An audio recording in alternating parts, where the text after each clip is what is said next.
हमारी आज की कहानी दो बहनों से शुरू होती है। दोनों बहनें एक मॉल में खरीदारी कर अपनी बिल्डिंग में पहुंच जाती है। छोटी बहन का नाम सारा था। उसकी बड़ी बहन नोरा की दोनों टांगे बचपन से काम नहीं करती थी, जिस कारण सारा ही उसे गाड़ी से बाहर निकालती है। गाड़ी पार्क करने के बाद दोनों बहनें अपने फ्लैट की तरफ जाने लगी। रास्ते में उन्हें उनका पड़ोसी स्टीव मिलता है, जो मन ही मन में नोरा से प्यार करता था। वो दोनों बहनों का हाल चाल पूछकर अपने काम पर चला जाता है। स्टीव से मिलकर दोनों बहनें अपने फ्लैट में पहुँच जाती है। कुछ ही दिनों में क्रिसमस आने वाला था और दोनों बहनें उसी की तैयारी करने लगी थी। इनके माता पिता दूसरे शहर में रहते थे। दोनों बहनों को इस शहर में अच्छी नौकरी मिल गई थी, जिस कारण ये दोनों यही रहती थी। अब कहानी को चोरों के एक गिरोह की तरफ लेकर चलते हैं। सबसे पहले हमें आराइस और उसका छोटा भाई कर्लो दिखते हैं। इसके बाद लंबा चौड़ा जेम्स के बाद डेस्क और डेस्क के बाद तेज तरार लड़की लीजा नजर आती है। इनके कुछ और भी साथी थे और इनके प्रधान का नाम सैम था। ये गिरोह घर में घुसकर लूटपाट के साथ साथ कत्लेआम भी करता था। थोड़ी देर बाद रात हो गई, जिसके बाद सारा और नोरा सो जाती है। देर रात वह नोरा की नींद कोई आवाज सुनकर खुल गई। उसने जब आंखें खोली तो उसे एक आदमी नजर आता है। इस आदमी ने जल्दी जल्दी नोरा को पकड़कर उसके मुंह पर टेप लगा दी, जबकि सारा साथ वाले कमरे में अभी भी सो रही थी। नोरा का मुंह बंद करने वाला कर्लो था। उसके बाकी साथ ही पड़ोस वाले फ्लैट में चोरी करने आए थे,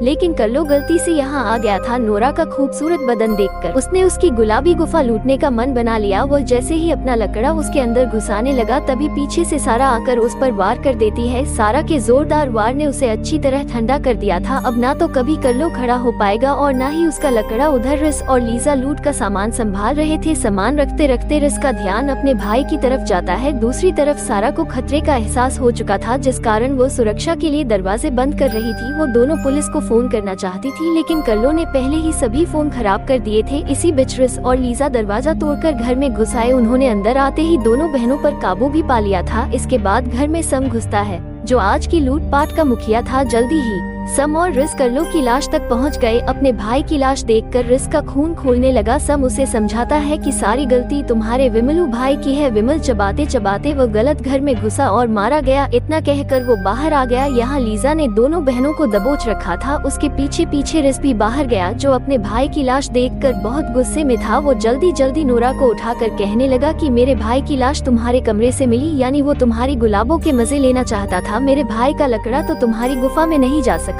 लेकिन मेरा 10 इंच लकड़ा तुम्हारी गुफा में जरूर जाएगा। इतना कहकर वो नोरा की गुफा में वो घुसा देता है, जिस पर हर आदमी को घमंड होता है। लीजा ने छोटी बहन सारा को दबोच रखा था और ये सब उसकी आंखों के सामने ही हो रहा था। सैम भी उसके पास खड़ा सब कुछ देख रहा था। नोरा की गुफा में सफेद पिचकारी मारने के बाद भी रिस का गुस्सा शांत नहीं हुआ। वो नोरा को भयानक सजा देना चाहता था। देखते ही देखते उसने अपनी कमर पर एक चाकू बांध लिया। वो जैसे ही उसे नोरा की गुफा में घुसाने लगा तो सम ने उसे रोकने के लिए एक तरफ धकेल दिया। सम उससे कहता है कि हम यहाँ चोरी करने आए थे, ना कि सफेद पिचकारियाँ मारने। तुमने एक बार लड़की की गुफा लूटकर अपने भाई की मौत का बदला ले लिया। अब मैं तुम्हें और कुछ नहीं करने दूंगा। इसी बीच लीजा दोनों के पास आने की कोशिश करती है और सारा मौका देखकर भागती है। उसके भागने के बाद सभी बदमाशों उसे खोजने लगे। सम सारा को खोजते खोजते नोरा के कमरे में आता है। यहाँ सारा गोली मारकर उसे मार देती है। सारा के पास खुद की गन थी। गोली की आवाज सुनकर रिस भी सतर्क हो गया। वो दूसरा चाकू मारकर सारा को पहले जख्मी करता है और फिर उसे पकड़ लेता है। अब दोनों बहनें फिर से बदमाशों के कब्जे में थी। घर में अब सिर्फ लीजा और रिस ही उन्हें देख रहे थे। इनके कुछ साथी बिल्डिंग के बाहर भी मौजूद थे। इसी बीच स्टीव नोरा के घर की तरफ बढ़ रहा था। आज वो नोरा को तोहफा देकर अपने दिल की बात बताने वाला था, मगर इसी दौरान कोई उस पर जोरदार हमला कर देता है। इसके बाद हमलावर स्टीव को भी नोरा के घर ले आया। स्टीव पर वार लंबे चौड़े जेम्स ने किया था। स्टीव के हाथ पैर बांधकर उसे एक कुर्सी पर बैठा देता है। लीजा जेम्स को सब बताती है कि दोनों बहनों ने रिस के भाई कर्लो और सम को मार डाला। सारा मामला जानकर जेम्स ने यहाँ भी लूटपाट का मन बना लिया, ताकि लूटपाट करने के बाद वह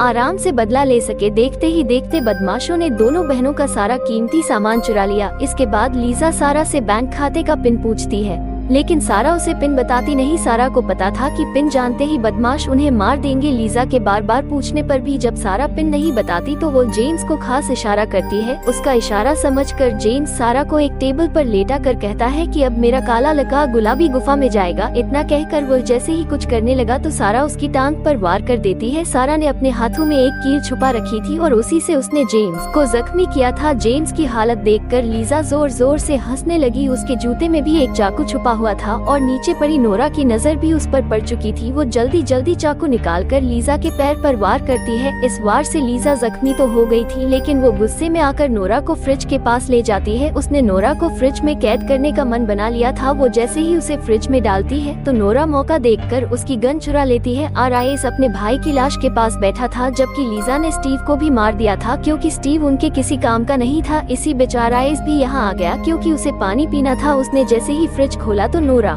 गोलियां चलाकर उसे मार देती है। वो लीजा को भी मारना चाहती थी, लेकिन गोलियां खत्म हो चुकी थी। देखते ही देखते लीजा ने उसे फ्रिज से बाहर निकाल लिया ताकि वो उसे अच्छा सबक सिखा सके। थोड़ी देर बाद लीजा ने दोनों बहनों को बांधकर कुर्सियों पर बिठा लिया और तभी उसके पास चोर गिरोह का सरदार हैरी भी पहुंच जाता है। अपने साथियों की मौत देखकर उसका भी खून खोलने लगा। लीजा उसे सब बताकर कहने लगी कि मैं दोनों बहनों से पिन जानकर उन्हें मार दूंगी। उसकी बात सुनकर हैरी भी बहनों से पिन के बारे में पूछने लगा, लेकिन दोनों बहनें उसे भी कुछ नहीं बताती। दोनों बहनें अच्छी तरह जानती थी कि वो तब तक ही जिंदा है जब तक वो पिन नहीं बताएंगी। इसी बीच दरवाजे पर आहट सुनकर जैसे ही हैरी ने दरवाजा खोला तो सामने उसे बहनों का परिवार नजर आता है। दोनों बहनों के माता पिता और उनका छोटा भाई जूरी यहाँ क्रिसमस मनाने आए थे। हैरी को घर में देखकर सब हैरान थे और तभी उनके पीछे विल नाम का बदमाश भी पहुँच जाता है। विल हैरी का ही साथी था और हैरी के कहने पर सभी को अंदर लाया जाता है। दोनों बहनें अपने परिवार को देखकर डर गई थी। अब हैरी बहनों के पिता विलियम से भी पिन पूछने लगा, लेकिन वह भी पिन नहीं बताता। इसी बीच जेम्स भी अपनी टांग से कील निकालकर खड़ा हो गया। पूरे परिवार को डराने के लिए हैरी जख्मी जेम्स को मार देता है ताकि वो